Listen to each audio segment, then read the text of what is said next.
Hello,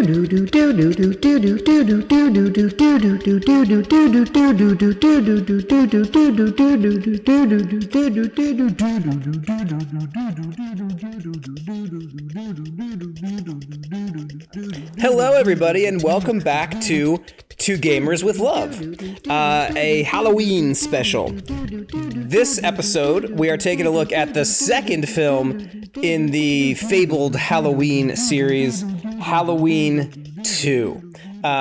So last time, we took a look at Halloween 1, the original. I said a couple of times that film was from 1977. But it's actually from 1978. Halloween, the original Halloween, released on October 25th, 1978. So a quick correction there. And that one, the first one that we watched last time, is the one I'm certainly most familiar with, and the one that I've seen the most. I watch it every year. So moving forward from here, I haven't seen all of the rest of these quite as many times, but I have watched them all before. But I'm really excited to kind of get through with the rest of these movies and kind of, see the rest of the series play out, all 13 of these films that we're going to get through. So this next one on the list is Halloween 2, and this was released 3 years later. So on October 30th, 1981, the year before I was born, we get Halloween 2. And it's sort of the continuation of the story of Laurie Strode struggling against this killer, Michael Myers. And, I will say this, just as a quick note, they kind of... these films became uncanonized when the newest trilogy sort of came out, right? So the most recent 3 films take place as though everything after the original never happened. All right, so we'll just have to take that into account, right? There's kind of a canon of Halloween movies and an official timeline, and there's some movies that don't really exist in that timeline and some that do, and they've kind of just messed around with it a little bit. But that's all well and good. So, okay, without further ado, I'm going to go ahead and push play on Halloween 2, and we can watch this one and get into it. Thanks so much for tuning in. If you're enjoying this, let me know. Leave some comments. I'd love to hear your thoughts about how this is going and, maybe any suggestions for how I can make it more exciting for you. So thank you so much for tuning in, and let's get into it. All right, so if you are watching along, I'm pushing play on the movie right now. We're going to play the film, and we're going to get rolling here. So, yeah. Right now we're at the opening, title card, the Universal MCA Company title card. So if you're following along, that is exactly where we are right about now. So yeah. All right, so we don't have the same intro that we had in the first movie, but we do start in Haddonfield, Illinois, and we kind of hear Mr. Sandman, Bring Me a Dream. It's October 31st, 1978.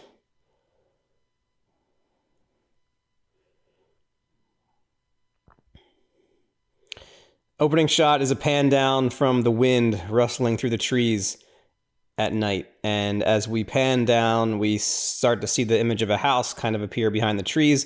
Not the Myers house, maybe not but I think you might recognize it as the house that Laurie Strode was in when she was babysitting. And so we actually, to kind of create the continuity, we get the last scene of the first film at the start of the second film, right? So we start off here at the beginning of this movie. We got Laurie and the 2 kids. Tommy and Lindsay, and they run away. Laurie kind of relaxes for a moment in the doorframe in the upstairs hallway of the house. We see the body of Myers behind her, and he rises up. That classic shot from the first movie. We get that again here, and he kind of looks over, and we hear a little bit of a different version of the music, which is interesting. It's kind of It's a little bit more synthy version. It's a little bit, the key is a little bit lower and it's a little bit darker, which is interesting here. And so there are a few subtle changes to the scene. It almost sounds like it's on an organ, like a church organ. And so we see Michael Myers kind of closing in on Laurie, just as we did, in the first movie, the same scene. He kind of gets closer and closer to her creepy mask. And then we see the hallway confrontation once more. And sort of they, struggle in the hallway. Loomis runs up, sees what's happening, fires. Well, I guess Laurie takes the mask off first, and then Loomis fires at...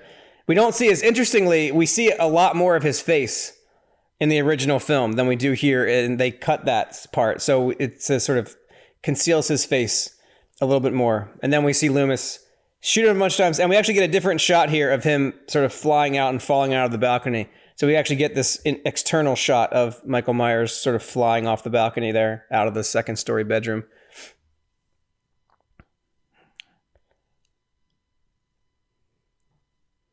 She pauses for a second. Was it the boogeyman? And Loomis replies, as a matter of fact, it was. And then Loomis kind of walks over and, gazes out into the night, and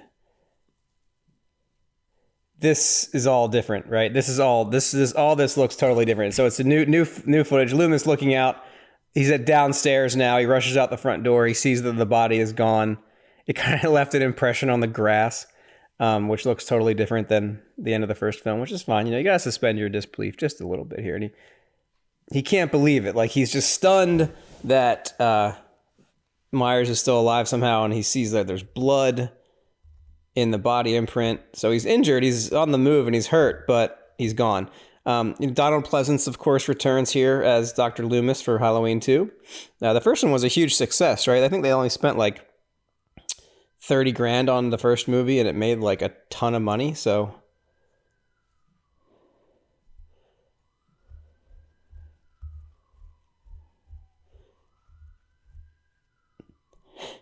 this neighbor pops out, and he's like, that's a great line. The neighbor says, I've been trick-or-treated to death tonight. And Loomis is like, you don't know what death is. And Loomis runs off terrified in search, again, still of Michael Myers. So a little preamble, a little intro before we get the official title credits. And so again, we're presented with this really cool, like, orange and yellow title font that, the classic John Carpenter score Halloween theme is like one of the most essential horror music sounds. And then we see the jack-o'-lantern again. This one's a little bit different this time. It says Halloween 2 on the screen, and this jack-o'-lantern's kind of got this smile, and it's still the all black, and it's kind of glowing from the inside. And we kind of see John Carpenter, Deborah Hill production, Donald Pleasance, Jamie Lee Curtis. And I don't actually remember what they do here. I kind of remember. I think this pumpkin kind of like changes a little bit. I don't think we get like a zoom in like we did in the first movie, but I think we get almost like a sort of a change. It's like melts or something, doesn't it? Who else is in this movie? Hunter Von Leer is in this movie. We got Hunter Von Leer. We got Tawny Moyer and Anna Alicia. So this pumpkin doesn't really do much. It kind of fades away, and all we see are the eyes, nose, and mouth kind of in the darkness, which is kind of cool looking and kind of creepy. Just the face there, the glowy face. It looks a lot more sinister as just the face kind of flickering there in the dark. And I think we are getting a little bit of a slow zoom in now. The face does seem to be getting larger and larger. I just love the slow zoom ins on the yeah, it's definitely zooming in, but it's harder to see that it's zooming in because all we see are the eyes and the mouth and the nose. But yeah, I do love these intro scenes. Oh, that's right. Oh, that's right. The pumpkin like cracks open in this one. Oh, that's so effing cool. Oh, the pumpkin like splits open as we zoom into it, and there's like this human skull inside the pumpkin. Oh, that's so cool. It kind of signals already right from the start that they're getting, like, they want this to be more scary, right? They want it to be more horror. So, like, oh god, the skin of the pumpkin, like, peeling off of the skull's face is amazing. Holy shit, that's awesome. God, that's so cool. The teeth, and it's just like this eyes and this, like, skeletal face inside of this pumpkin. That's amazing. I forgot how good that intro sequence is. That's amazing. It just goes all the way into the eyes. That's so cool, dude. Oh, man. Directed by Rick Rosenthal. And now we literally go all the way into the eyes of this skull as close as we possibly can get, and then we try to transition to a first-person shot of someone sort of, it looks as though we're in a first person POV of someone walking through the back of a house in the middle of the night, kind of clinging to the shadows. And we do sort of hear a little bit of light breathing. So I think we're made to assume that this is Michael Myers. And there's some children running through, observe. There's a dog starts barking at this first person camera. And again, this is a cool throwback to like the opening of the original film, right? Where we have Michael's first person point of view as a kid, right? We actually see Loomis. We observe from this point of view, Loomis down the street talking to the police. We also get like a movie shot here. So it goes out of first person so that we, the audience, can observe what's happening on the street a little more closely. And Loomis is freaking out. He shot Michael Myers 6 times. Him and the sheriff drive away. And then we go back to this first person point of view and continue kind of making our way through the shadows behind these houses. This is a great scene. It's just quiet and eerie. We see sort of like these sheets. I guess Michael Myers likes to hang out in some laundry. And we see like a pumpkin and an open window. And the camera gets right up close to this open window. And there's this, middle-aged woman kind of inside her house making some ham sandwiches. A little midnight snack on Halloween, like 2 o'clock in the morning, a little bit of ham sandwich. Never hurt anybody. Her husband seems to have fallen asleep in front of the TV. And this time on the TV, we're getting George Romero's Night of the Living Dead. So again, like we had like more of the children's point of view in the first movie. They were watching like Dr. Dementia and like The Thing, not really kids movies, but like this time we're seeing adults watching Night of the Living Dead. And the camera kind of makes its way into the kitchen. It just kind of casually walks into the kitchen, observes the knife the woman was just using to make this ham sandwiches, and this just blood dripping hand reaches out and grabs this knife. And then meanwhile, they've interrupted Night of the Living Dead to present a news bulletin, and they're all just watching this news bulletin, and we see Michael Myers just like in the background about to murder these people, and they're just watching the story on their TV of this murderer that's loose in the town. And so the woman kind of turns back around, kind of goes to grab her knife, and she touches the blood. And I don't know, there's just something about this moment of like, there's blood on the cutting board, there's blood like in her ham sandwich, and then she screams into the night. And we don't see anything more than that. We just see Michael Myers walking through the shadows again with his knife. Again, I think, this decision to have him kind of just walk slowly. So a woman runs out of her house. I guess she heard the screams from next door. I don't know how she doesn't see Michael Myers. He's just like literally standing in the shadows here. And she just yells like, "Are you okay, Mr. Elrod? Are you okay, Mrs. Elrod?" And doesn't see this threat. Another pumpkin in the windowsill here. And so Michael Myers is just, out in the bushes in the dark, looking in through the windows. It's like kind of his MO, right? He just sort of observes and waits for his moment to strike. So a lot of callbacks, a lot of throwbacks to the original for sure, here to the first part.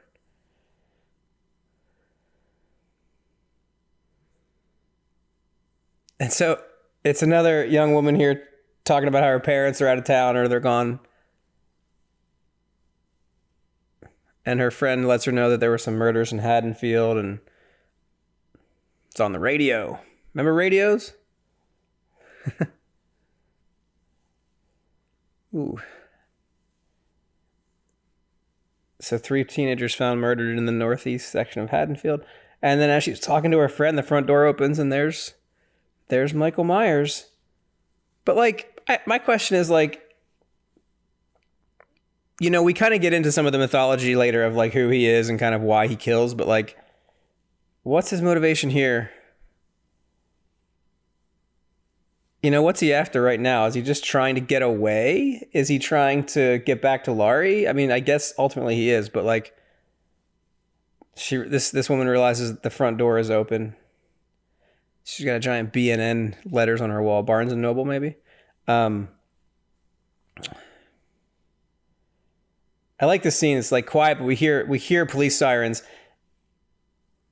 And then we get like a really bloody kind of weird moment where Michael Myers just kind of pops up out of nowhere. Like, where was he? Like, just crouched down behind like an ottoman. He kind of pops up and stabs her, and we get this sort of blood spurt up into the air. So he kills her. So the first victim of this film. Not sure why he kills her, just because he felt like it, I guess. Not a whole lot of explanation there on that one. You know, I appreciate in the first movie, like he's kind of getting through the sort of people around Laurie so that she's more vulnerable. But there's not really any rhyme or reason to this one at the moment. Meanwhile, the police have arrived on the scene and they're investigating the murders at these houses, and they're kind of, helping people. You know, they've got Laurie on a stretcher and they're kind of bringing her out of the house, and, you know, she's banged up. You know, she hurt her leg. She got slashed. You know, she's traumatized for sure, right? And, you know, all of her friends are gone, and she's kind of lost everything at this point, right? Like, she's lost a lot. And so they kind of bring her to the ambulance, and they're going to take her to the hospital where the majority of this film takes place.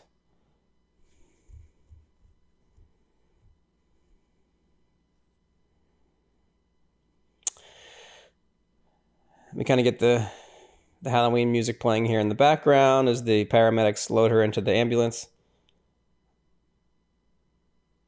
And she doesn't want to get put to sleep.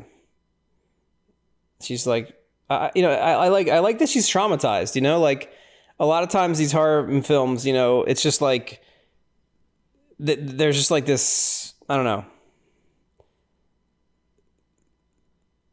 There's more of a trauma, less trauma in certain other movies, but Laurie's really traumatized. And I think that theme continues throughout the series all the way up until the current iteration, right? Like, so they bring her to the hospital, and one of the ambulance medics says he recognizes her, went to high school with his brother, and sort of a panicked woman arrives at the hospital with her kid, and her kid is just like dressed as a pirate, but he's just like bleeding profusely from the mouth. Ugh. Oh God, that's brutal. Oh God, that scene's way more intense than the damn murder scene a minute ago. Got the kid chomping on an ice cube, his just bloody mouth dripping down, no explanation. Just, so here comes the ambulance with Laurie tearing through the parking lot, lights blazing, sirens blazing. Oh yeah, I meant to say the scene where Myers murders that victim, like the siren sounds are really interesting, right? We hear siren sounds, right? Kind of similar to the railroad track sirens in the first movie, where we're getting this warning that like danger is coming. Nice little shot there of a first person point of view from the stretcher from Laurie's perspective, although she's not really looking that way. She's looking off to the side, but that's cool. And they're just kind of wheeling her around here, getting her to the hospital. Another kind of first person view from the stretcher's point of view as they're wheeling her through the white walls of the hospital and the sterile tiles, and, you know, it's your typical. Well, God, I can't watch this kid.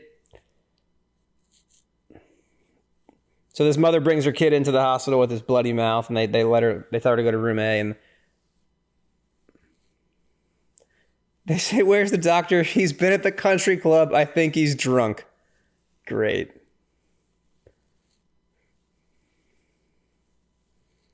This is just some drunk doctor rolls in 2:00 in the morning on Halloween night. They all recognize her. They're like, "Oh, Laurie."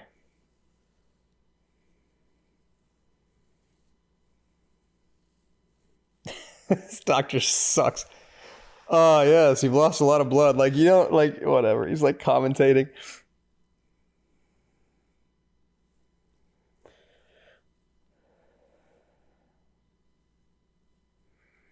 I don't know. They always insist on showing like close-ups of needles and stuff.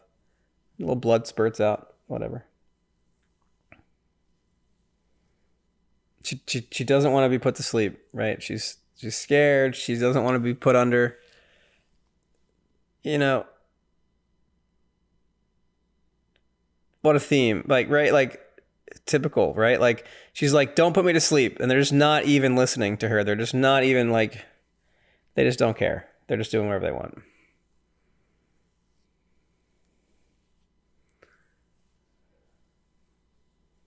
So they put her to sleep despite all of her protestations, which is bullshit. So the sheriff and Loomis are tearing around in the cop car. The cop's got this giant light. He's kind of shining as he's driving.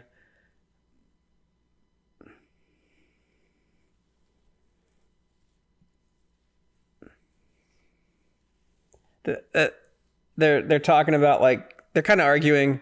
Loomis is reloading his gun. Everybody keeps blaming Loomis that, like, he let him out. Like, Loomis didn't let anybody out. Like, you know, right? Like, Myers escaped, right? Like,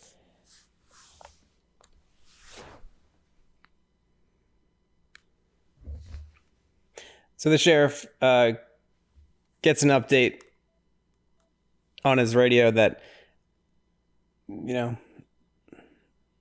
he gets an update on his radio from one of his staff, and he, you know, the sheriff can't believe that Loomis shot Myers 6 times, and Loomis is like, this isn't a man, right? Like, and then so they see someone kind of shambling down the street, and Loomis jumps out of the cop car, gun drawn, charges down the street, yells at these kids to get back. This white masked villain turns and walks the other way. They start chasing him down the street.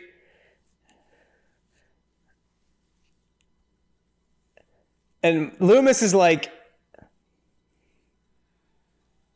oh my God, holy shit. So Loomis chases this dude down the street as about to shoot and kill him. It's a guy wearing a white mask. And then as the guy is running away from Loomis, a police car smashes into the guy, rams him, and smacks him up against the van and kills him and immolates him. He's just on fire. And Loomis is just like staring at this burning corpse, and he's just like, holy shit, what's going on here? He's just like, can't believe what's happening.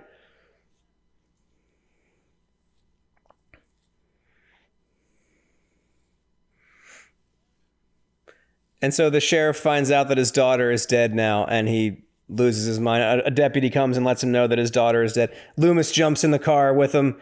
They barely tear off. Meanwhile, they just murdered some innocent kid trick-or-treating, left his body just burning to death against a van. Holy shit, dude. All right, so the mom and the kid with the bloody mouth leave the hospital. She's all, he's healed up, and they go. It's interesting. I don't know. Does that come back later? I don't remember. So the hospital staff are kind of watching the news and kind of learning about what has happened and these murders, and everyone's kind of a little bit on edge. Everyone's a little freaked out. And so the guy that kind of helped Laurie into the ambulance, kind of Johnny, I guess his name is, Tommy, he like kind of bounces down to her room to check on her. And she's sleeping.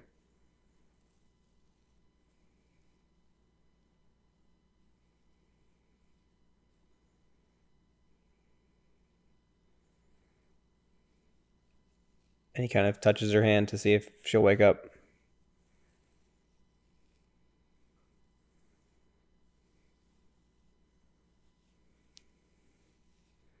Jimmy. Nurse comes in, says, Jimmy, leave her alone. Asks how Laurie's feeling, just kind of checking in on her. She doesn't really remember what happened.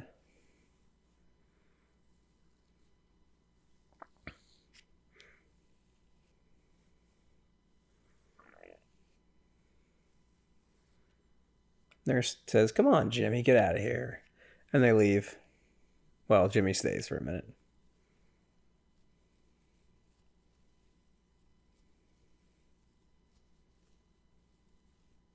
A Coke.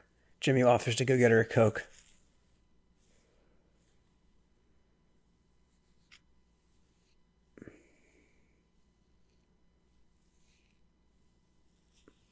All right.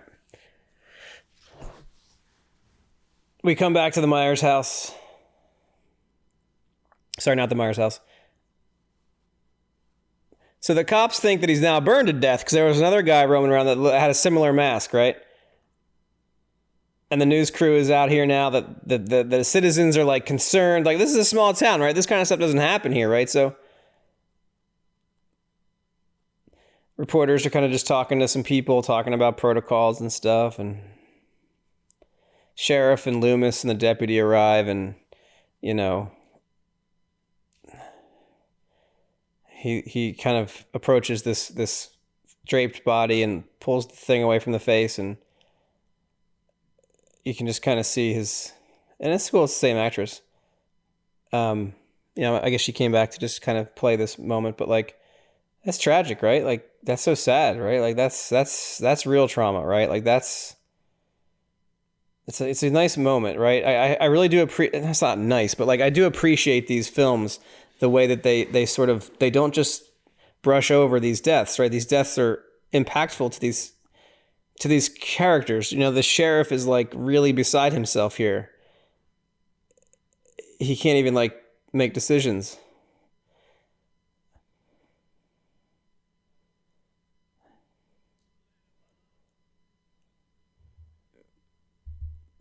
The sheriff gets so pissed at Loomis, and you can tell Loomis is like upset and beside himself, and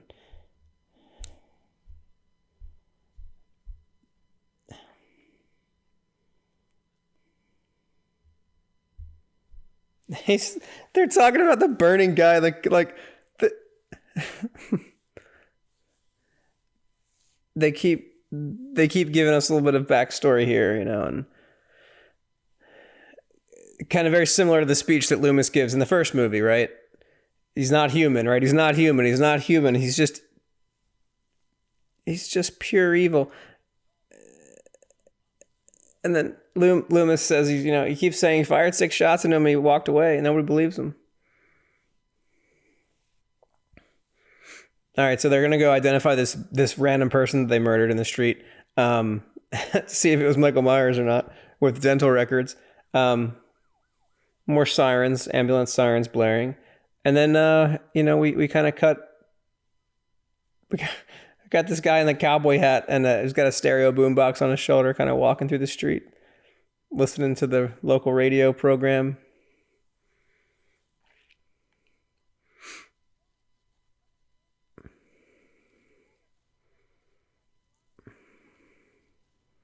Stevie Mathis's house. All right, so we've got some new heroines here.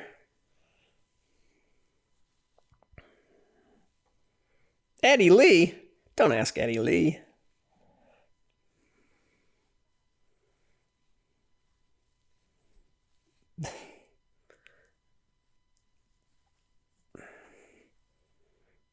All right, you promise me you give me a ride. All right, let's go. Here we go. Cool car, though. Look at that Mustang. That's sweet.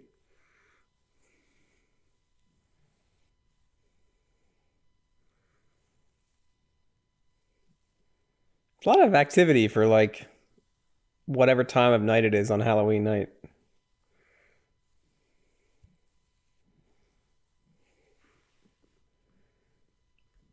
And then we sort of get this scene. Movie is kind of interesting the way it kind of moves around. We there's a lot of like and the guy with the boombox bumps into the real Michael Myers. We got the music going. He's still on the prowl. He's not dead. Of course he's not dead. And we just sort of see, I love it. The music comes up and he's just stalking and walking and never runs, never goes faster than like a casual walk pace. But what I was going to say is there's a lot of like one shots in this movie, right? Where like the camera doesn't cut away. I always think that's really cool because there's a lot of stuff that goes into making those kind of shots work. I mean, just this shot here, like the timing of everything has to be down pat, right? Like you got a lot of people walking back and forth. You got a lot of like crossing the street happening and a lot of like ins and outs. So you got to like coordinate that pretty carefully, right? Now, just those one shots are really cool. I really appreciate that. Like the direction of that is really neat. Where like the camera just doesn't cut away. Okay, so now we cut back to the 2 women who are talking in the parking lot, and they've arrived at the hospital. Or I guess she dropped our friend off, and then now she's at the hospital. So I guess she's a nurse at the hospital, maybe has a night shift. Or maybe she's a doctor at the hospital, has a night shift. She does park in the visitor parking only spot, though. Oh my, and Michael Myers is just hanging out. We see his reflection in the side mirror of the Mustang. That's a cool shot.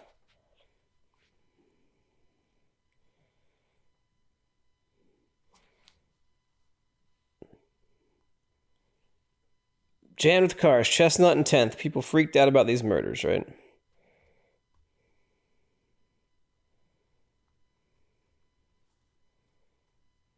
What's he talking about, having a pizza? Hates mushrooms? He's smoking a cigarette or maybe a blunt with like his medical scissors. Dementia's back on. We hear. All right, the security guard is watching Dementia. So some people are watching the Night of the Living Dead. Oh, cool. We get a security camera shot of Myers just like walking around the grounds of the hospital. The dude's not even paying attention. He's not even watching the security footage. And we just see Michael Myers just like walking across the screen. It's so good. And then we hear a knock at the door, which is a really cool moment. But it's the woman from the parking lot who's coming into the hospital.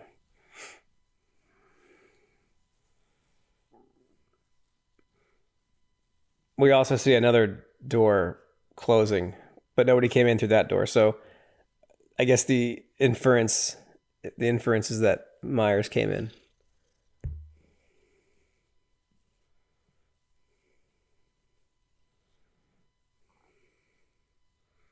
So see, this is a really good scene because this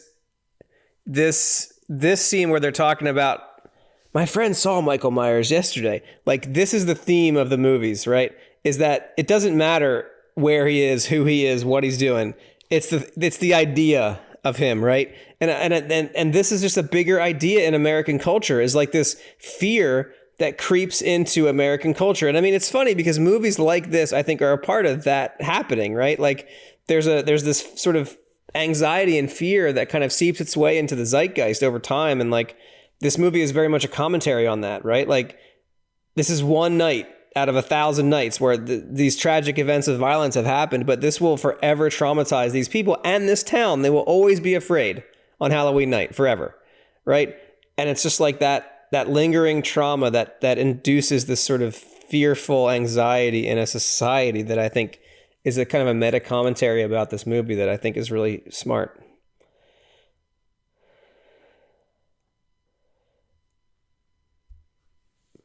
And then this guy sings this lurid song about grace.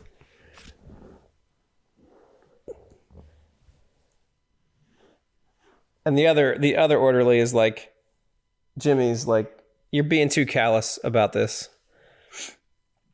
You know, this guy smoking the cigarette is kind of crass. Bud. His name's Bud. All right, so we got Jimmy, we got Bud, we got Grace, we got Laurie, kind of asleep at the moment. Loomis is running around. All right, another really kind of quiet, creepy first-person shot. I love the first-person stuff in this movie. In these movies, it's just great. So here we have like this camera walking down the stairs, footsteps down the hallway. It's these simple shots. They're so simple. It's just an empty hallway, but it's creepy somehow. And, you know, like, and then kind of the nurse comes around the corner, Grace, and Myers kind of hides in the shadows, and she kind of walks by, and this is just a terrible moment where he's just like in the baby room, right? And like, that's just awful. That just evilness around something that's so not evil, right? I don't know. Weird, creepy. And somehow no one notices he's in there. They just don't. He has like perfect camouflage. It's cool. You can kind of see him through the glass here. They just don't notice him, I guess, because there's all sorts of weird Halloween decorations up everywhere, right? But if you look back there, you can kind of see him just standing in the background. That's great. Shots like that are really cool in this movie too. Like, again, it's that idea of like the lingering dread. And then we cut back to the POV of Myers, and he continues to kind of skulk through the hospital. He's just walking around behind people. They're not really seeing him. They're not really noticing him. Meanwhile, Jimmy and Laurie are in their hospital room. They're kind of just hanging out in the shadows. It's kind of nighttime. Moonlight's coming in through the window.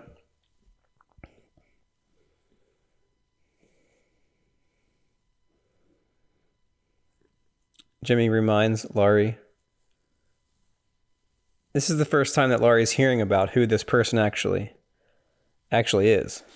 Michael Myers. She's like, oh, I know who that is. That's like the Myers house, like the house I... It's cool that she, like, doesn't really know who he is yet. So Jimmy has to let her know. And then she asks an important question, which this movie will try to explore. She says, why me? Why me? And, perhaps it's one of those things that you don't necessarily need exposition and backstory about, but, it's cool they kind of try to explore it a little bit about why exactly, but... And once again, the nurse asks Jimmy to leave. She says, men, you can't live with them. You can't live without them.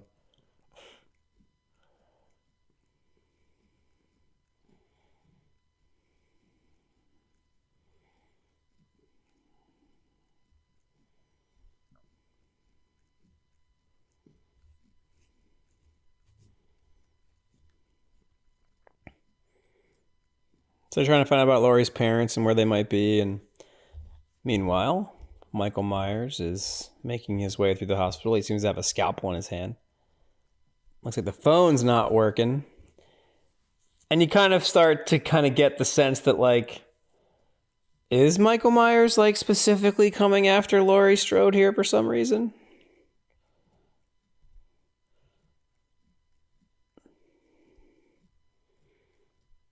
And Laurie's like, why are the phones dead? Nothing for you to worry about.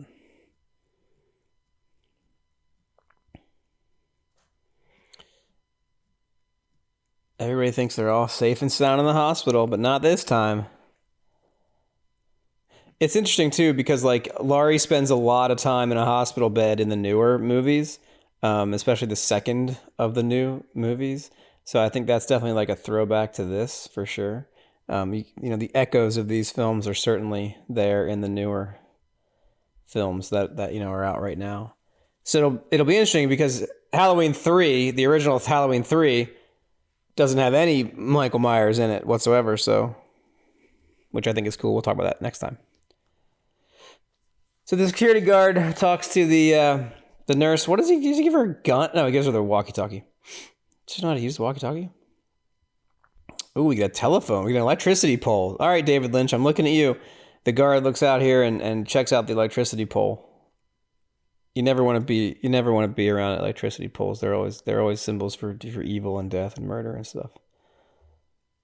So the guard's kind of out in the back of the hospital now, and we hear the crickets. Again, I love, like, I don't know, the mood is just right. Like, the mood is there, right? It's nighttime, it's crickets, it's wind in the trees. I just love all that stuff.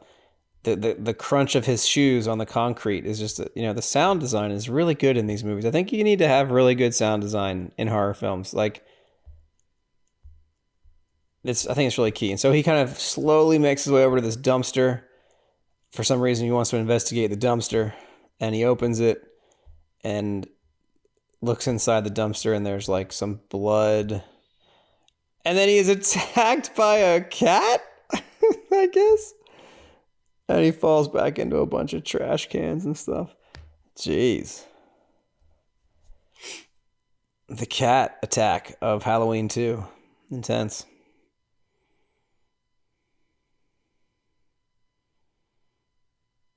And he's like, gets up, typical, like, haha, it was only a cat. Nothing to worry about. And he continues kind of making his rounds, and then he kind of notices something else that he might want to check out. So he starts making his way over off camera, and he sees that a door has been broken into. A lock is broken, and a door is open. But that doesn't make any sense, because didn't Michael Myers come in through, like, that other door that we saw open for a second? I don't know.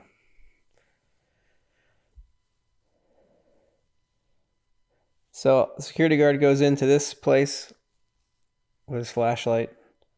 It's dark. It's quiet.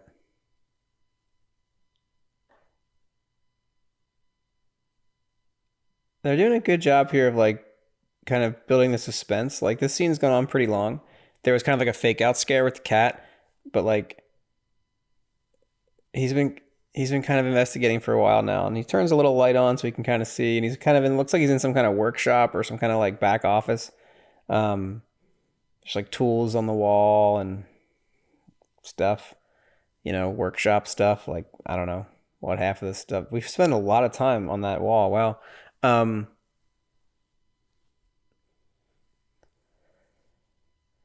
so he calls back to the nurse and he says, "I think somebody broke into the storeroom, but the walkie-talkie's not really working."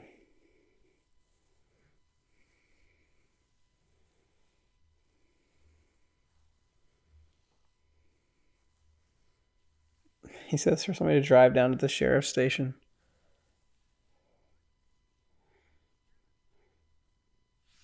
People unable to communicate with one another. Hears some more noises, continues to investigate the storeroom. This is a long scene.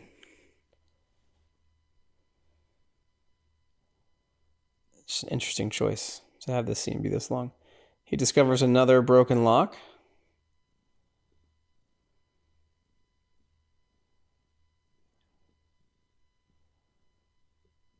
And what's behind door number 2? Camera kind of pulls away for a second as he goes to open the door. Another silly security guard moment. It was just empty boxes and stuff. It fell on me when I opened the door. It's, I don't know. I think this scene's a little too long. I think he keeps hearing new noises and he keeps going to investigate and he keeps seeing like nothing. It's like I get it though. I get it. These like little fake out scares are kind of fun or whatever. I don't know. I feel like this scene is a little bit. Wait, is another door with the same lock broken? Okay. How many doors are in here with broken locks on them? He opens this door. Shelves, paint, normal stuff, files. Here we go. Yeah. So, oh God. Classic, opens the door, no one's there, closes the door, and the monster's there. And he smashes him in the head with the pointy side of a hammer. Brutal.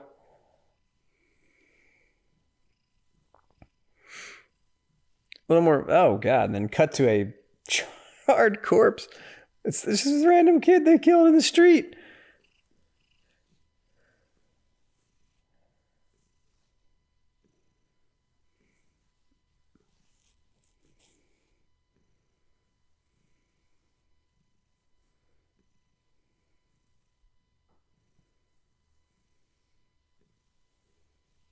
Michael Myers is 21.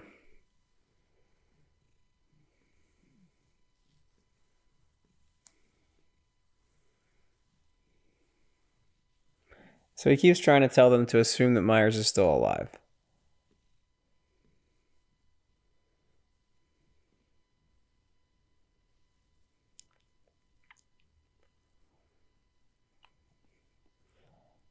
The police are, the deputy guy's ordering everyone to get back out there and continue the investigation. And Loomis is very grateful.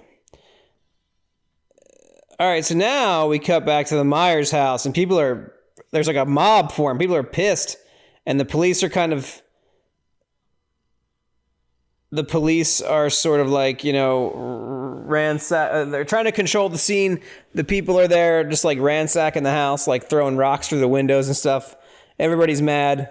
Now this news about Michael Myers.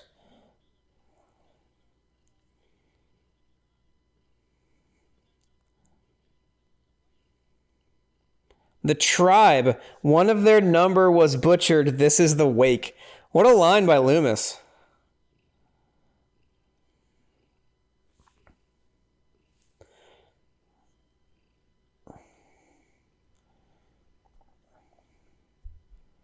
Again, I'll come back to this little idea about the house being a character, right? Like the house represents the evil, the fear, the anxiety, right? And here we have an angry mob fighting the fear, right? This is just a house. Like this isn't the guy.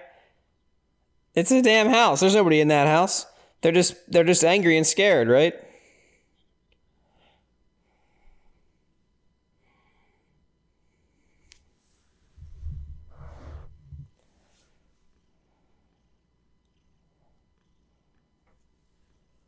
Haddonfield, quiet town.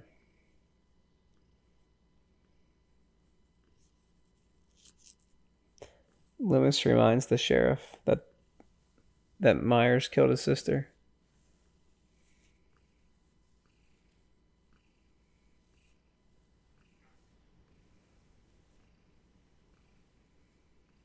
Extraordinary patience.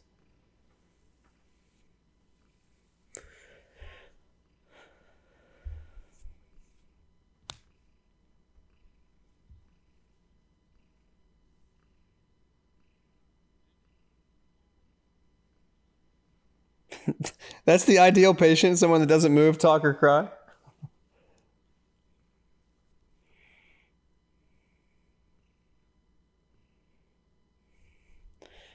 Donald Pleasance is just. Yeah.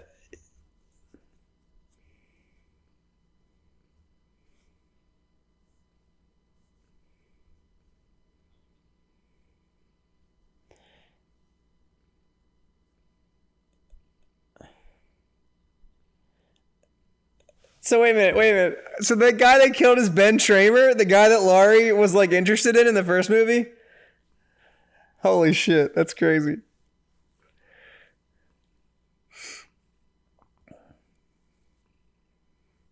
All right, so a little bit of exposition about Myers in that scene and kind of how patiently evil he is, and he'll just wait for 15 years staring at the wall until it's time. Another sort of siren. The nurse gets scared because it's quiet, and she just sort of screams. Okay, seems a little excessive, but yeah, I get it. Um,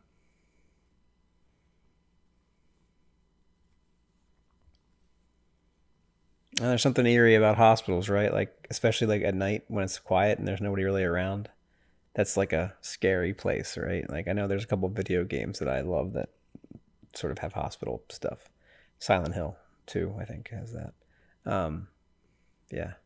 But really, any of these sort of spaces, it's kind of this liminal space idea, right? Like quiet, empty, maybe abandoned spaces. They can. Oh, and she goes into a patient's room because there was a call, and it was this idiot. What's his name? Bud, who like basically assaults this nurse. Messed up.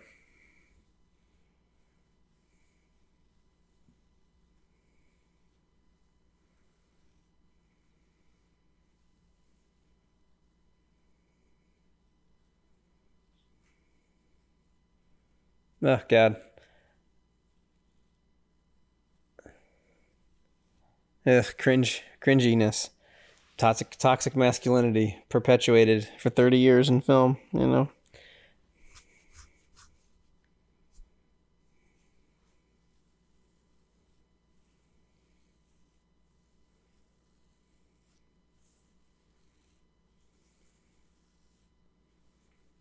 Bud is just like so callous about what's happening.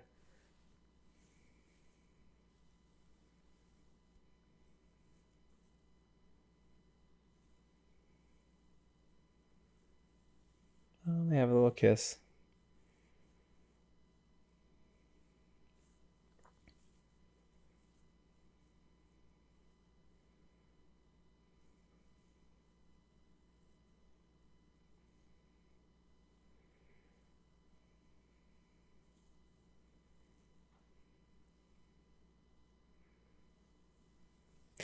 I don't know. She says no like 3 times, and he won't give it up. Won't give it a rest. Right? That's a problem.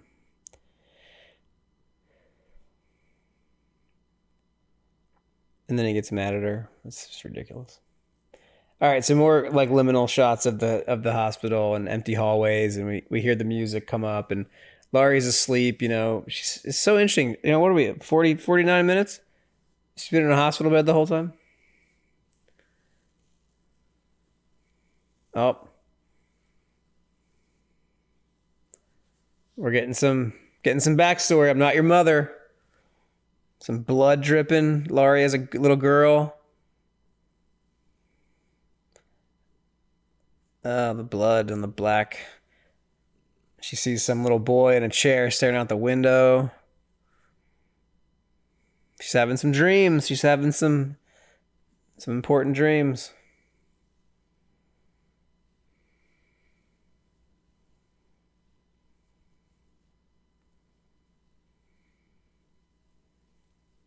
She wakes up for a moment and then kind of falls back asleep.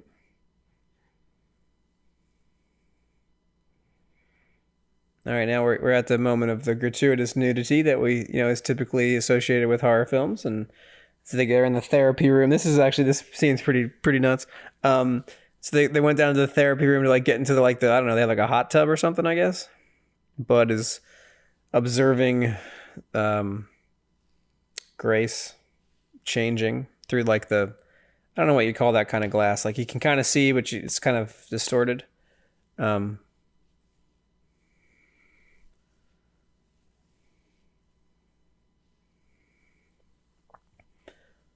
It's a big, weird looking tub.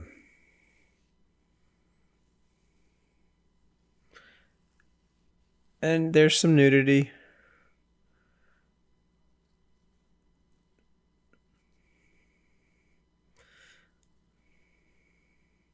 Yeah, how hot, she says. And they start to kind of make out in the hot tub, and they're kissing and stuff, and you know what that means when it comes to horror movies. That's never a good thing. You never want to have sex when there's a horror movie happening around you.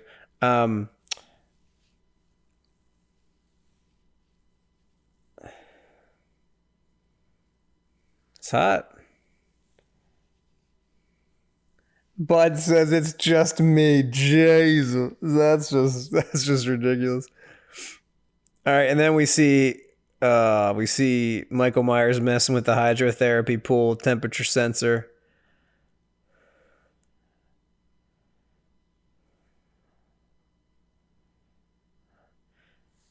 Grace keeps saying it's too hot.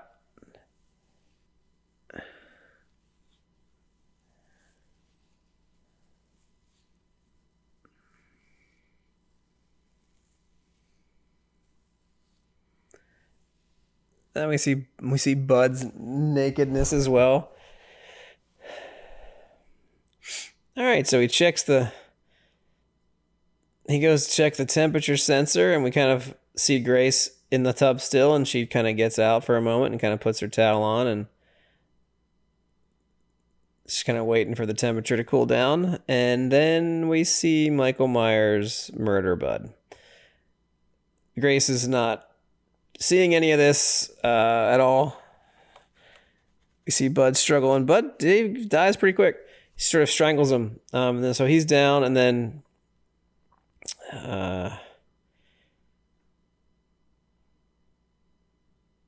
that's pretty creepy.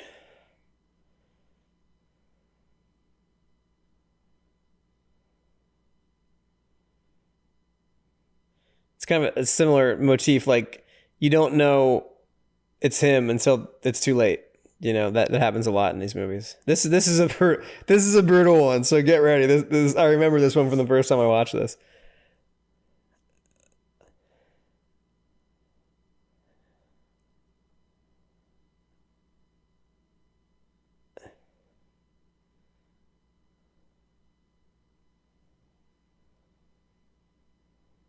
It's a weird moment. Like, what is Michael Myers doing right now? Like, she starts like biting his hand. How do you not know it's not his hand? How do you not realize?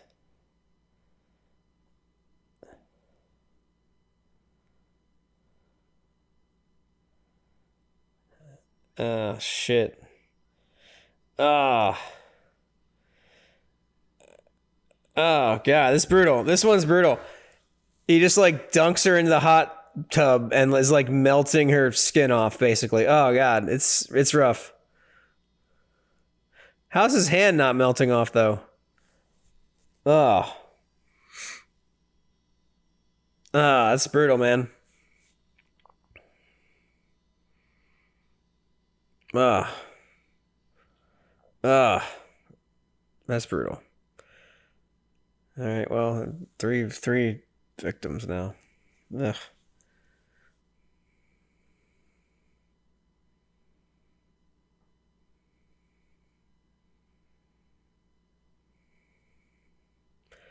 So the police and Loomis are at the school investigating a break-in, and look over here and here. Oh, here's a knife stabbed into a child's drawing of a sister. No, here, look here. And there, is that it? No, like there's some else giant thing you gotta see. Um,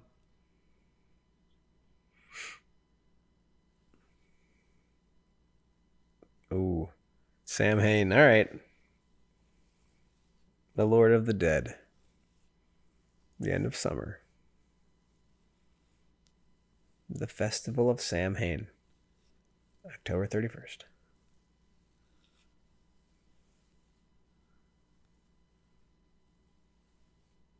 And then a woman appears and says,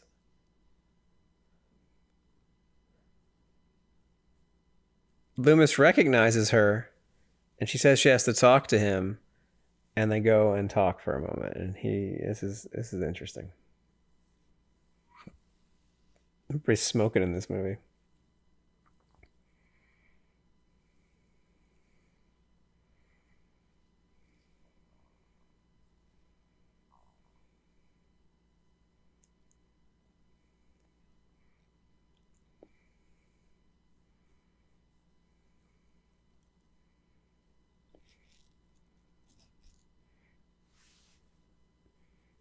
So she's telling him he has to go back to his place.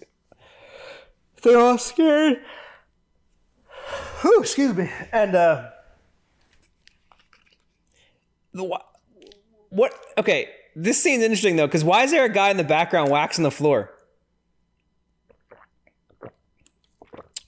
Like, that's an interesting detail. Like, it's an interesting move, right? To have that incessant sound in the background, like a guy just buffing the floor of the school in this scene. Like, why? What's the point of that? I don't know. That's interesting to me. I don't know what. Like, that scene could have been just fine without somebody waxing the floor in the background. Why make that choice? I don't know. It's interesting. Maybe it has something to do with the droning sound, right? That droning sound creates tension, I think. So Jimmy's back on the scene in Laurie's room and checking on her. There's a lot of whispering going on.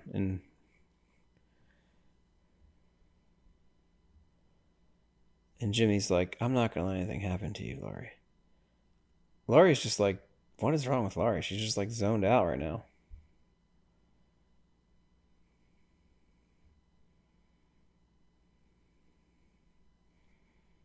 Is she dead?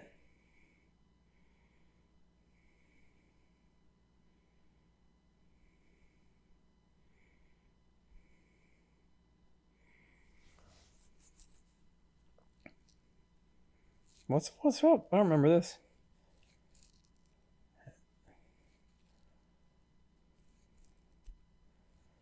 So the nurse rushes to get the doctor. She rushes into the shower. The shower's on. There's lots of steam happening. Dr. Mixter? The doctor's name is Dr. Mixter? What kind of name is that? Dr. Mixter. Like trickster. So what's going on in here? Like the shower's on. Nobody's around. The doctor has his own like private shower and like office. The doctor's in his room sitting in the sofa looking at his fish tank. Nurse says it's an emergency. He just keeps sitting there.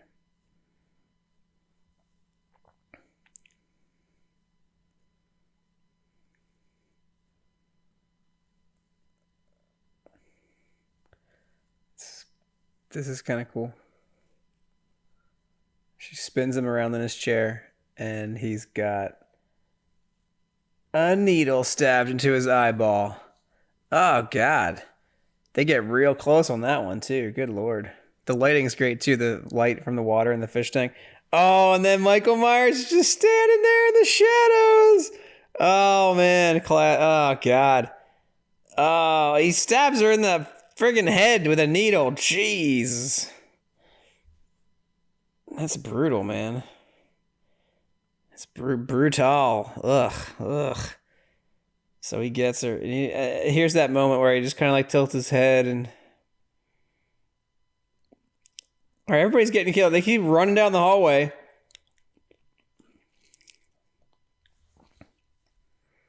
Where is everybody? Everybody's dead.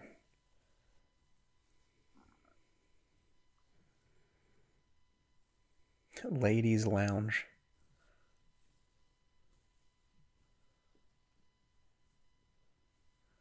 What, is Laurie dead? Like, what's going on here? Everybody's dead. She had a reaction to the medicine. Like, can we get some help here?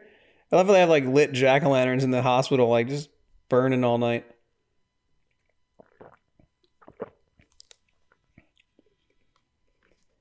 Oh, she gets a call. Patient needs your help in room whatever. Go down there and check it out. Oh, and then we hear the breathing and we get the first person point of view again.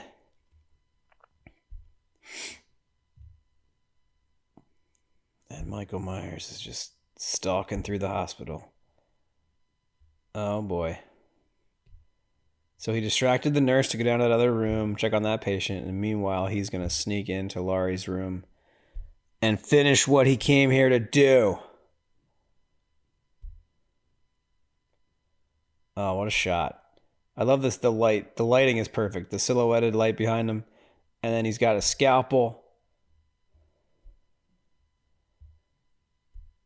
And he raises it. Oh. And stab. Oh my, no, Laurie's dead. And then he reveals, oh, it's just pillows. Laurie got out of there. She somehow intuitively knew what was going on. And she escaped out of there. So she's okay. She's knocked out. What's up? What's going on with Laurie? She's just trying to. I don't know what. That's a little weird. Like, how did she like have any idea? Like, she's just been asleep this whole time, and then all of a sudden she.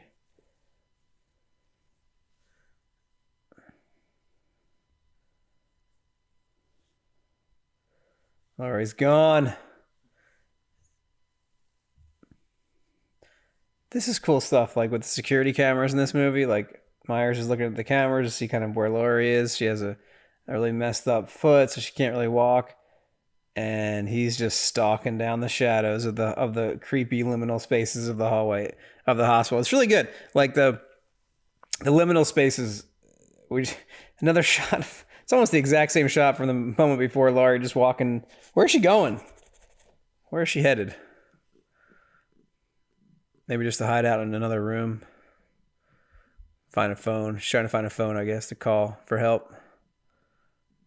She is not doing too good, though. That's a great shot. Just an empty hallway.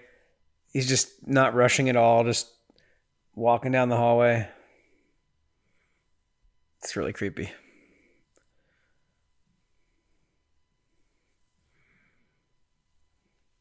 I think setting this film primarily indoors takes something away from it. It's still good, but like, I think the indoor setting is, I liked it more when he's out in the streets and stuff. I think that was just creepier, but still good because hospitals are creepy, just generally.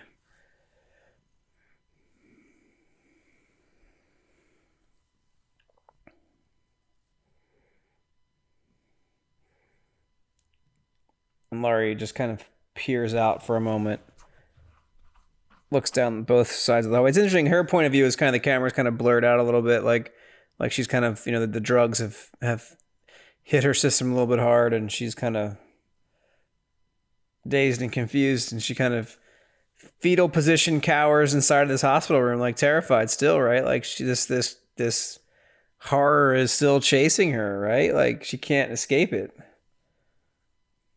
And she's like falling asleep, right? She's like exhausted. Kind of a Nightmare on Elm Street kind of vibe too in this, right? I think by this time, when did Elm Street come out? I don't know if Nightmare on Elm Street had come out yet, but obviously the dream stuff in that.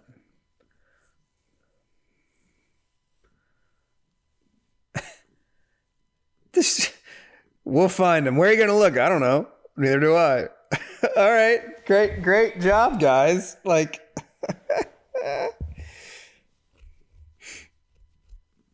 and then Loomis is escorted back out. He gets taken away by the authorities because the governor of Illinois is pissed about all this bad press. All right. Meanwhile, back at the hospital, they're looking for the security guard. No one knows where he is. He's not coming back. The doctor's not coming back. He's dead in his creepy office with his creepy fish tank. Oh, then we get the really good shot of Myers on the security camera. I love that. That's so creepy. He's just checking all the rooms, looking for Laurie. Jill Franco, the nurse here, is looking for Mr. Garrett, the security guard. And that's clever too, like, because now we get a sense of like what the security camera is kind of showing us in relation. So, the nurse goes around the corner, and then we see her on the security camera, almost the same place we just saw Michael Myers a moment ago. So we kind of know that she's in danger, and he's kind of around. That's kind of neat too. Like her little pumpkin pin on her lapel. Oh. And then we get a fake out scare with Johnny.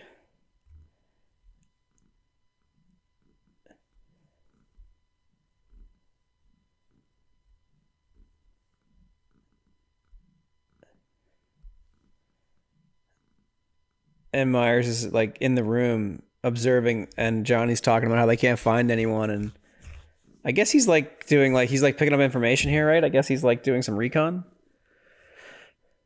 Like, look, his silhouette is right there. You can just see him standing there. Just look over. Jesus.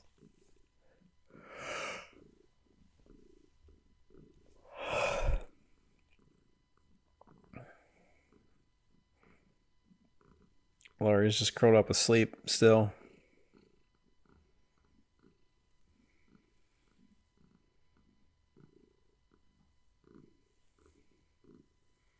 It's a lot of like wandering through this hospital in this movie.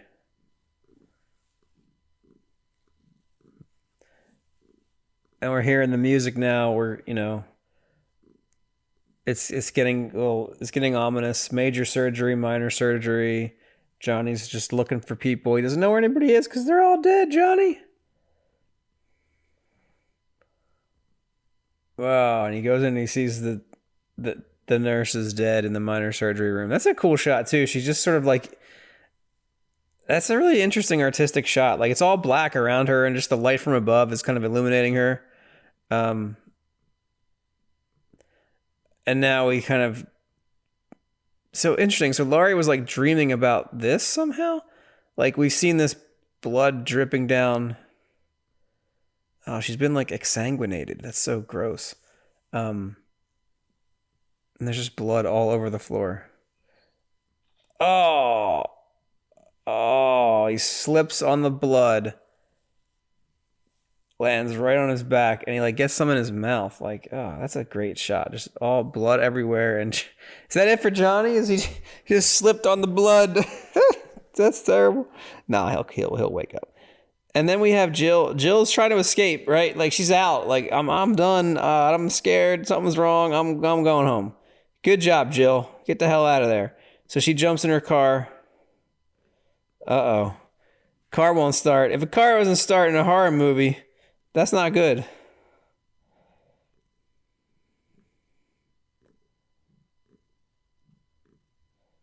But we had the car kill in the first movie, right? So he's not going to be in the car, but she notices that her tires are slashed, and that's oh man, on a Volkswagen too.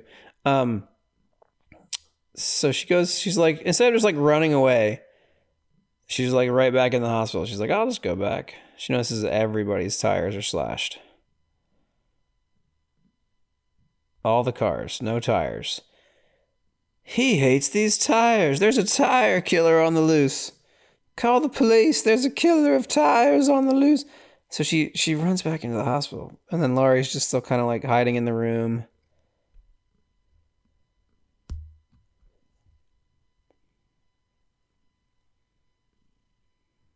It's good though. It's a lot of like quiet tension building. It's good.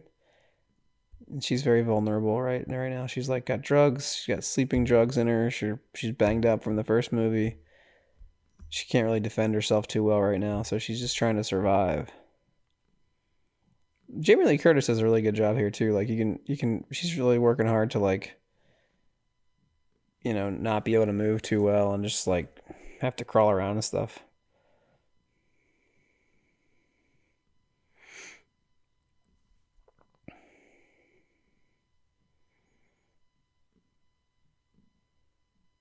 I think Jamie Lee Curtis is great. I can't wait to get to 90s Jamie Lee Curtis.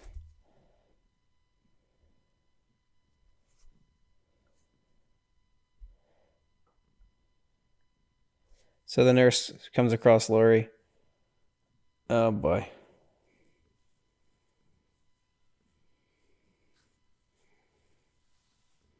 Oh, what a moment. That's a horrible murder and death, but Laurie just witnesses this and she's just sort of, oh God, he just like lifts her up in the air like she's nothing. It's just, oh, and then the music, dun, and here he comes. Here we go again, Laurie. Get your ass out of there, right? You better go fast because he's coming.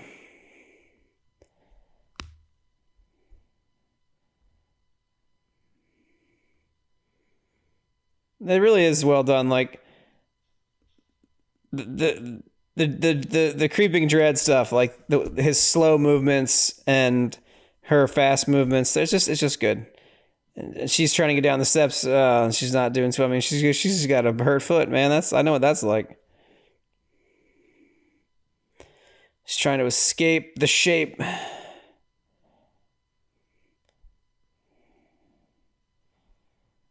He's a little more frazzled in this one too. Like his hair is a little more disheveled. He's got like bullet wounds and stuff. He kind of gets more and more beat up. Oh, interesting.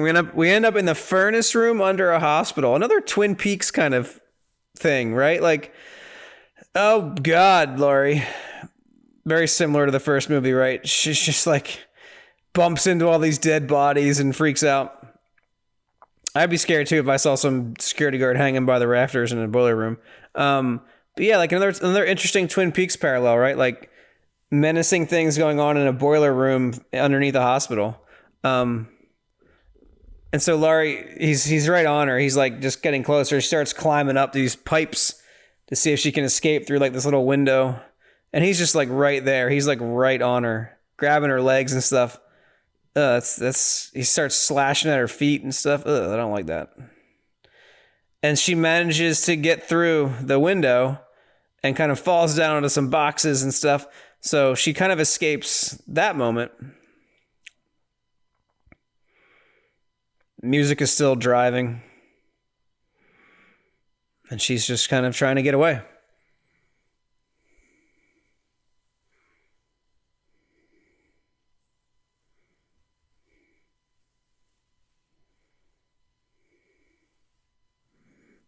I like the lighting here, all the red. It's good. She's trying to get in an elevator. Did he come through the window too? Did he climb through that window? It looks like it. We don't see that though. That would look weird.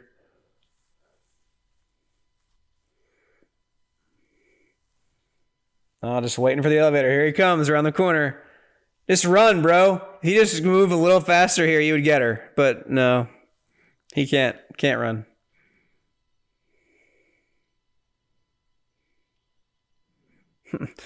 that old chestnut of the elevator tension. Like I don't think that's gonna stop anybody.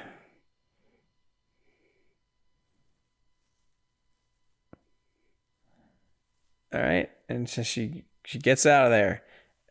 So she's out. She escaped. She's out of the hospital. She's loose in the night.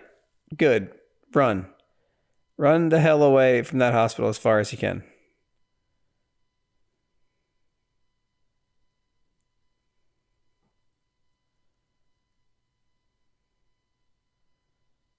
Uh, why, what are you doing?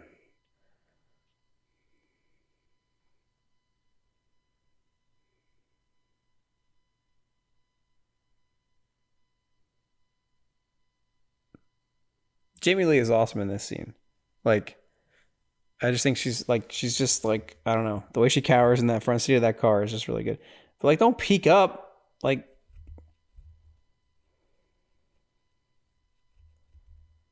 it is good though. The tension is good here. Like you just don't like you just see her eyes above the dashboard and you have no idea where Myers is, and it's just quiet. So I guess Laurie just kind of hangs there for a little bit. Meanwhile, Loomis is on his way out of town.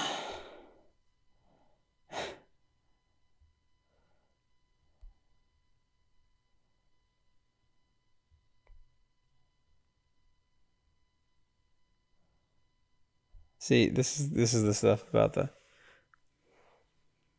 Oh, what should he know?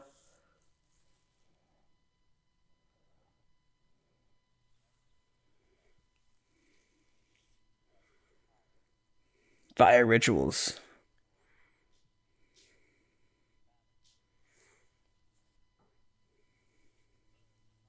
Burned alive.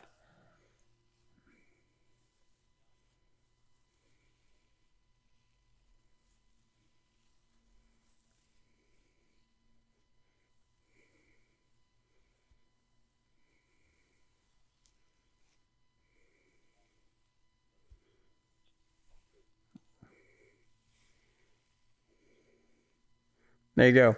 It's the unconscious mind. Oh, we're all afraid of the dark inside ourselves. And she's like, what are you talking about?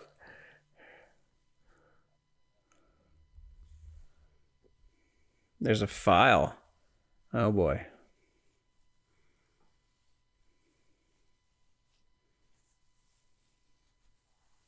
What file?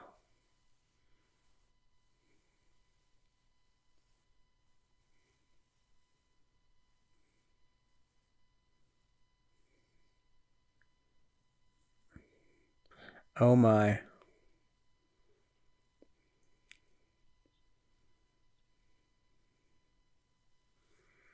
Oh my. Laurie's adopted.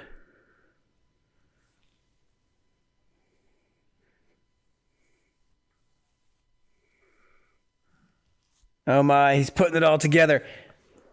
So we find out that Laurie Strode is Michael Myers' sister.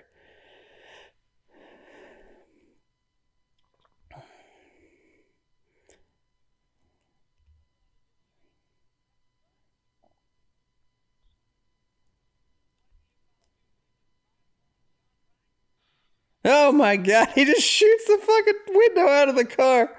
Holy shit. They get this nice little car spin around moment. Yeah, he figures it out what's going on here, right? Like so Laurie Strode is actually Michael Myers' sister. We come to learn here in this. Oh shit, he's like right there. Like, oh no, it's Johnny.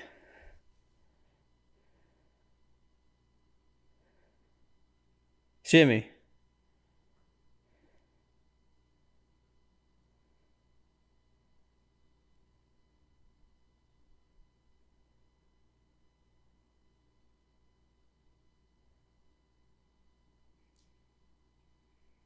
Let's get out of here, Jimmy.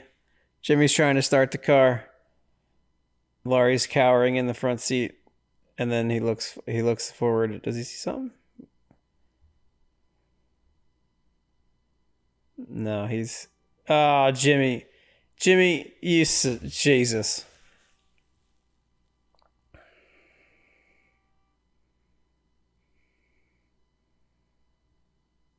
What the hell happened? You just had what? Head trauma?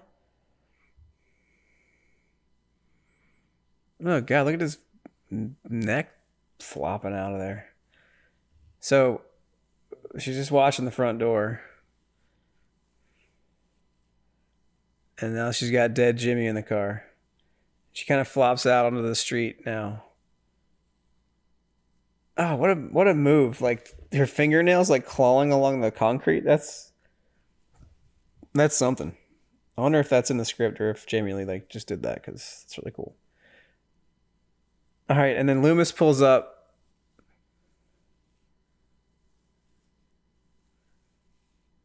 Can I trust you? What have I got to lose?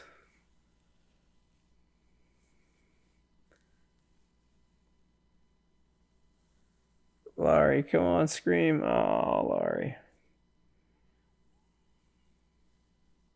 Laurie.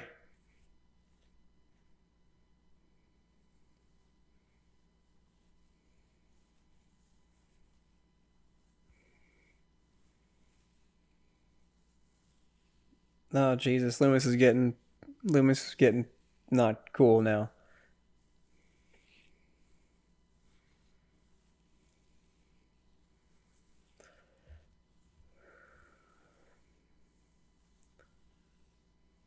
All right, what's going on here? She's trying to escape. Trying to get away. It's quiet. It's nighttime. Oh, there he is. He pops out in the red light. Where? So what?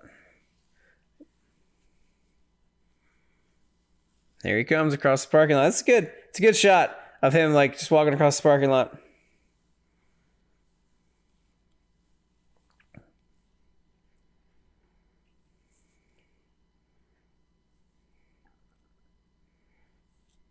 It took him that long to hear that.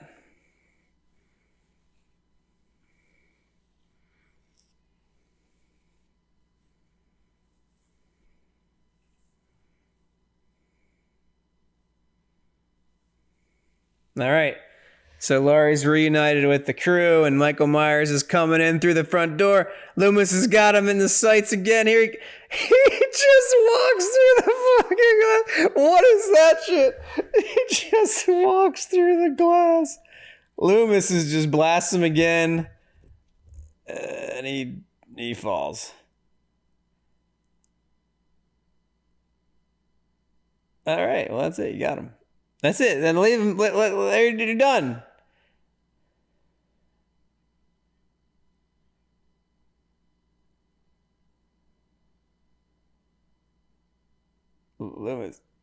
Loomis is like, stop. He's not dead. The cop's like, okay. They just so.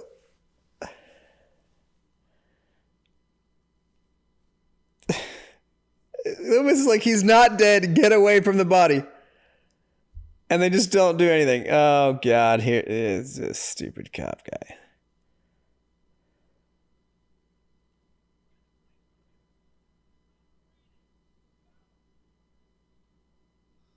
Oh, brutal.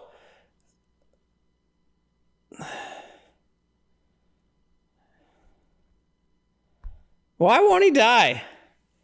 Like, they really don't go into that. It's just he's just evil. That's it. Which is fine. You don't need an explanation for that. You don't need it. It's just he has like Wolverine's powers from the MCU. He's just like a regenerated mutant guy. Nah, you don't need to go into any of that. Don't worry about it. He just can survive everything because that's who he is. But now, Loomis, you ought to be realizing that your gun is useless, so you should probably just ditch it. It's not going to help you. I love how they're just like watching through the window. Oh, he saw us because we're just peering through the window.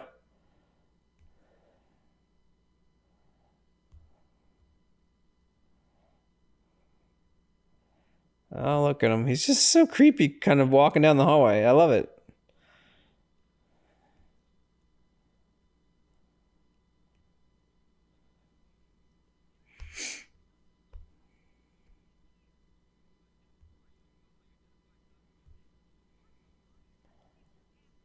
Michael Myers, just get your ass over here.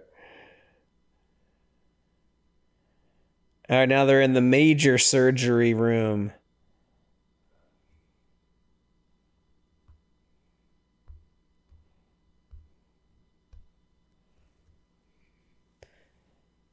And Laurie's just sort of cowering in the corner again, like she did in the first movie. Michael Myers kind of walks through the door. Loomis kind of scuttles over to her.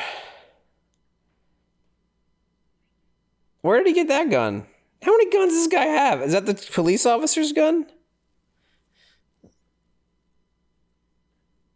Oh, Michael Myers is just banging on the door. He's just like, let me in, like the big bad wolf. Get him, Loomis. Just shoot him now in the face. Just shoot him in the face. Oh, his hand's coming in. Oh, the door is so obviously a breakaway door. That's pretty brutal. Oh, he just busts through the door, man. Oh, no, no bullets. Oh, Loomis gets stabbed. Oh, no. Oh, Dr. Loomis. It's not looking good, Laurie.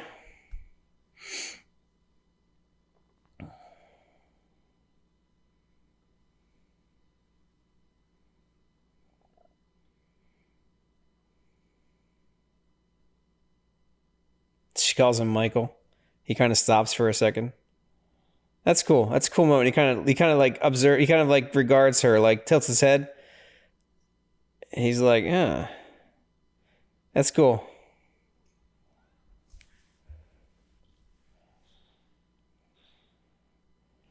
She shoots him in the eyes.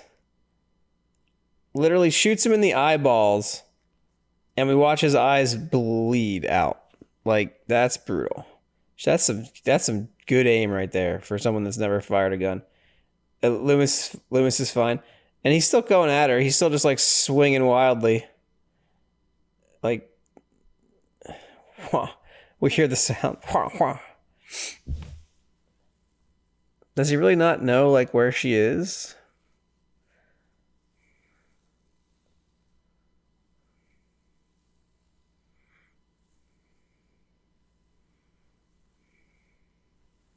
This is a good scene, though. He's blinded. He's just kind of swinging wildly. Loomis turns on the ether tank. The music is really, like, kicking in now. Like, it's super fast, like TikTok-y kind of music. He's confused.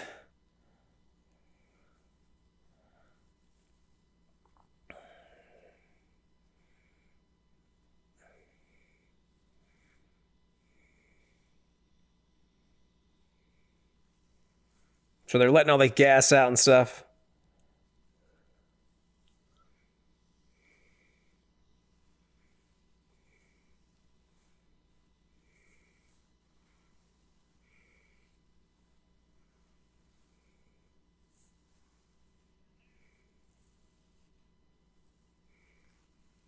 Loomis yells to Laurie to get out now. Myers is just swiping wildly. He says, it's time, Michael. Oh my God, Loomis sacrifices himself. Blows up the whole damn room. Everything catches on fire. That color is really cool right there. Like, they really get the orange, like the Halloween orange in those flames. That's really cool. That's a great shot of the room being on fire. And then, oh shit, he's still alive. He's coming out of the... No, I don't like it. This is one of the things that freaks me out more than anything else. I hate, like, someone on fire walking around. It freaks me out. I hate it. That is the scariest thing so far in all these movies up to this point for me right there. Is the damn body on fire. Oh, God. So, all right, so now he's just, like, burned alive. You see the mask is just like burning come on. He's done, right? He has to be done. Literally just burned alive, immolated. Ironic because Ben Tramer dies the exact same way. Burned alive. So, which they don't really give a shit about that kid that got brutally murdered by the police. All right. It's a bit foggy. It's the morning now. 10 dead so far. Terrible. And here's Laurie in a wheelchair.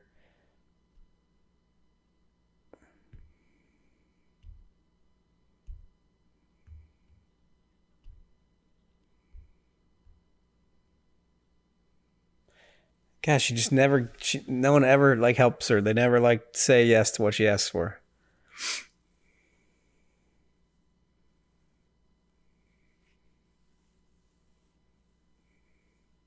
She's a broken ankle. They make her step up into the ambulance. What the hell? All right, so Laurie is taken away. Her role in this movie is really interesting. Like, I feel like a lot of her agency got kind of taken away in this movie. Like, Loomis has to come in and kind of protect her and save her. Like, she's so much more a damsel in this one than she was in the first one. In the first one, she like went like and kind of did, you know, kind of defended herself and kind of went after Michael. But in this one, and that's it. She just kind of drives away in the ambulance, traumatized. We hear Mr. Sandman bring me a dream again, and we cut back to Michael's face burning in the fire, and that's it. Cast: Jamie Lee Curtis, Donald Pleasance, Charles Cyphers, Jeffrey Kramer. Yeah, so that one's interesting. Like, it doesn't quite have the same impact as the first one, especially the end. I think the end really peters out. They almost went for more like story narrative, like than they did for like mood and like vibe. You know, we see the sacrifice of Dr. Loomis. We see the death of Michael Myers, supposedly. We see, you know, the sort of plot twist that it's his sister this whole time, you know, and, you know, I don't know. I would have liked a little bit of something else in that end there. Like, we just see Laurie kind of traumatized, staring at the camera, and then we see Myers burning alive. I don't know, but that one's still good. Not as good as the first one for sure, but still an interesting kind of continuation of the story of these two, I don't know, people. Cool. So thanks for listening to this episode. Next time we'll cover Halloween 3. That one's super interesting because they kind of took it in a really new and different direction that I actually really appreciate in that movie. It's a really kind of oddball, weird one. No Michael Myers whatsoever, but he'll come back later, so don't worry. But yeah. All right, well, that was Halloween 2. Thanks, everybody, for listening and hanging out with me. I hope you liked the podcast. If you want to subscribe, you know, I would love to have you join the community. You can leave some comments. You can follow me on Twitter. You can subscribe to the podcast. And 2 down, 11 to go. Happy Halloween, everybody, and we'll keep this rolling. Thank you so much for listening. Until next time.